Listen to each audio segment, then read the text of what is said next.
The only real assets that you have in this life are God, your relationship with God.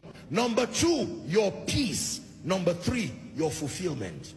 I hate to be the bearer of bad news, but ladies and gentlemen, respectfully speaking, with respect to destiny and an eternal perspective, your account is not an asset. The land you have is not an asset. It is only an asset when it is looked at from an economic standpoint. From the standpoint of the spirit, eternity, and destiny, in fact, your only real assets, the only real assets you have, I repeat, are number one, your relationship with God. Number two, your peace. Number three, your fulfillment.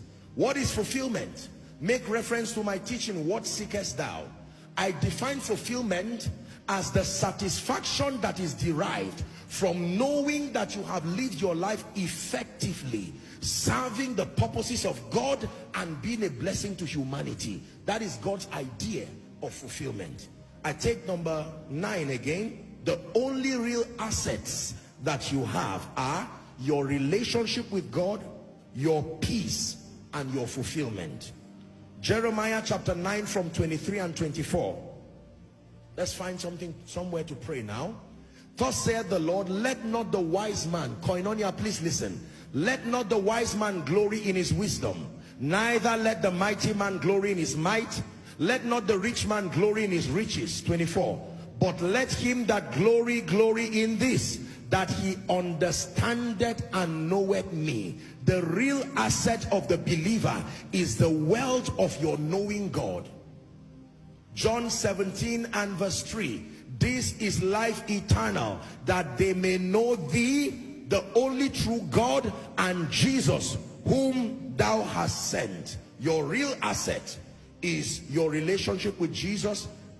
John 14:27. John 14:27. Peace, shalom, I live with you. My peace give I unto you. Not as the world giveth, give I to you. Let not your heart be troubled, neither let it be afraid. Please look at me.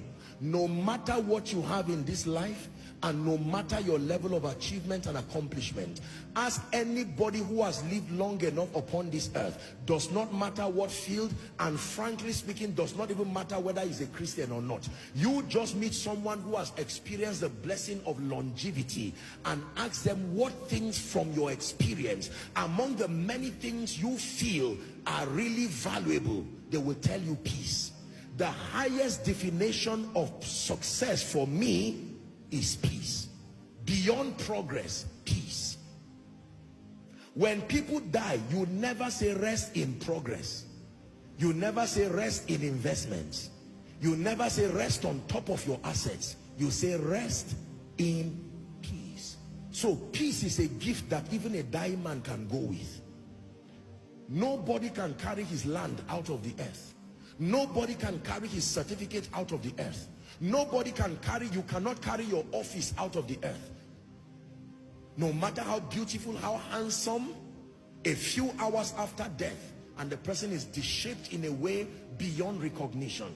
Days after, decay sets in, and that's the end of it. All that is left after a long time is the skeletal frame of that person. All the beauty and all the glamour fades literally.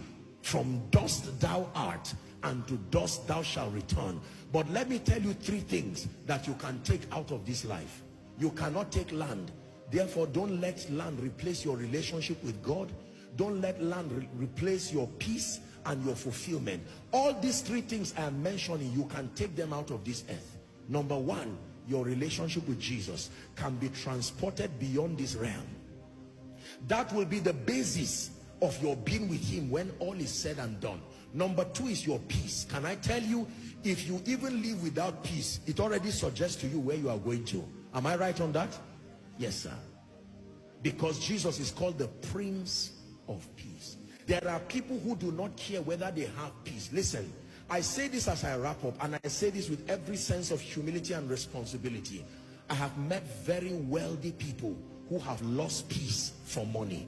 They traded